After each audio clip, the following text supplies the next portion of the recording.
Okay, now we're going to look at some reactions that form gases that you just need to be aware of.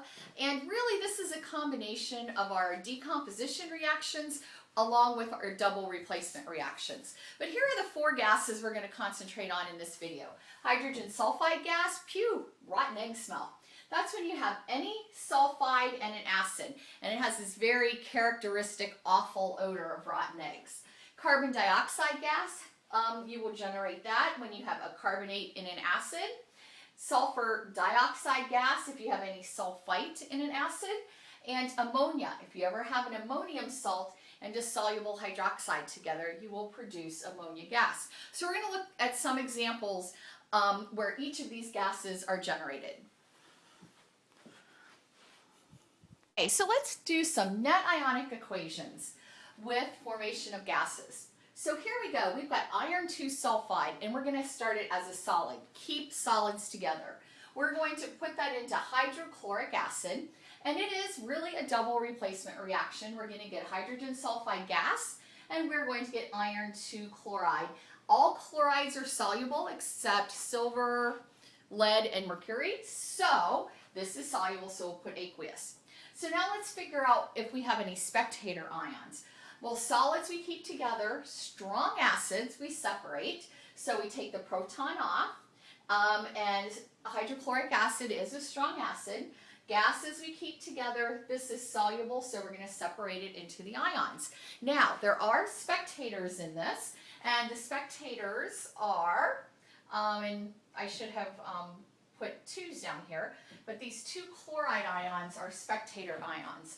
So our net ionic equation is that the iron 2 sulfide and 2 protons that came from our acid, and the chloride was a spectator, so really it could have been any acid. And there we go. That's the net ionic equation. So again, here's the overall reaction, and so a sulfide and an acid will give you hydrogen sulfide gas. All right, let's look at the next one. Okay, let's look at the formation of carbon dioxide gas. Anytime you put a carbonate, again, carbonate, be thinking CO2 gas, in an acid.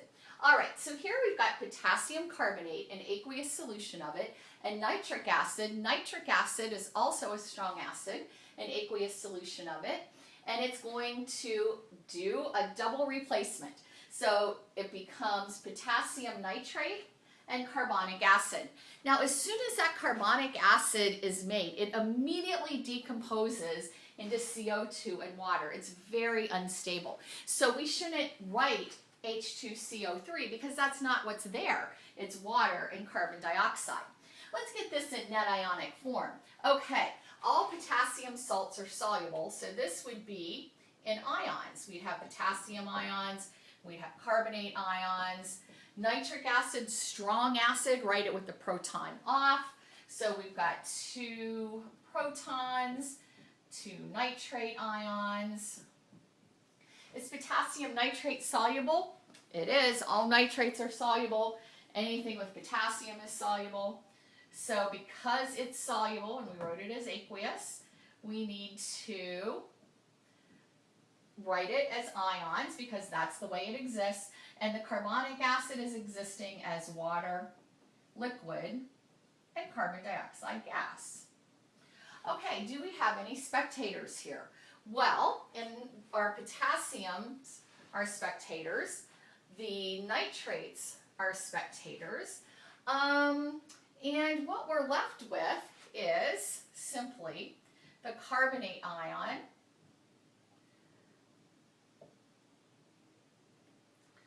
plus our proton from our acid yielding water, liquid, and CO2 gas. Remember, we keep gases together and liquids together. And so this actually is our net ionic equation. All you know is that you had some carbonate and some acid, and you were left with water and carbon dioxide. All right. All right, let's look at sulfur dioxide formation. Whenever you have a sulfite and acid, you will make sulfur dioxide gas. So let's have a look here. Sodium sulfite, an aqueous solution of it, and this is chloric acid, a really strong acid. And again, double replacement, we're going to get sodium chlorate, and we're going to get sulfurous acid. It doesn't exist as sulfurous acid. As soon as it forms, it immediately decomposes into water and sulfur dioxide. So we should write it the way that it exists.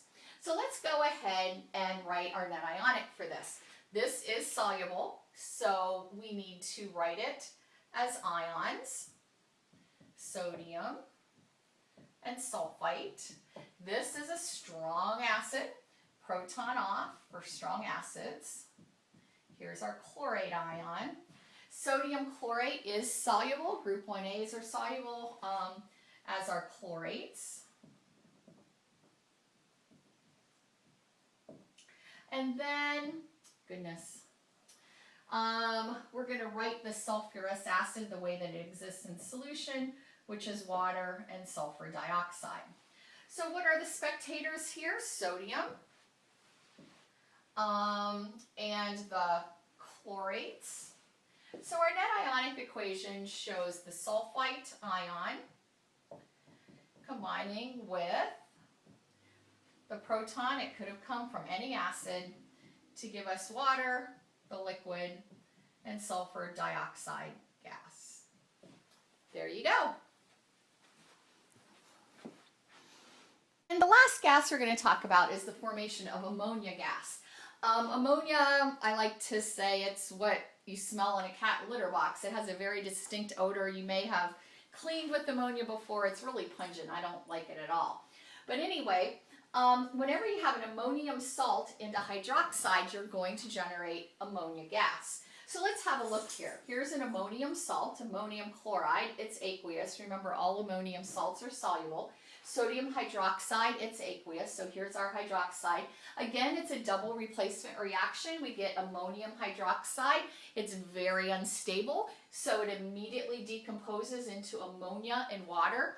They call this ammonia water. Well, here it is. This is how it actually exists. So we're going to write it as ammonia and water, and then the sodium chloride, which is soluble.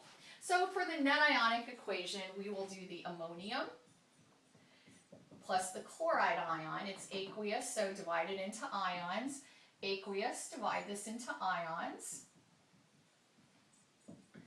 This is ammonium hydroxide, but it exists as ammonia gas. Keep gases together. Water, liquid, keep it together. Sodium chloride is aqueous, so we're going to separate it into ions. And now our spectators are sodium and chloride, and our net ionic equation, not hydroxide, excuse me, sodium and chloride. So our net ionic is going to be the ammonium ion plus the hydroxide ion, gives you stinky ammonia gas and liquid water.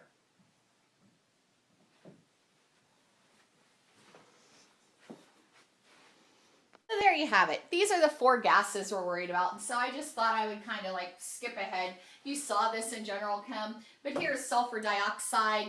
It is a bench structure. It has resonance. So that SO2 made from sulfites. Here's carbon dioxide, that nice linear nonpolar gas. Ammonia, NH3, it's trigonal pyramidal, and it's polar and it's capable of hydrogen bonding. And then over here we've got hydrogen sulfide, just like H2O, it's H2S, and it is a bent polar molecule.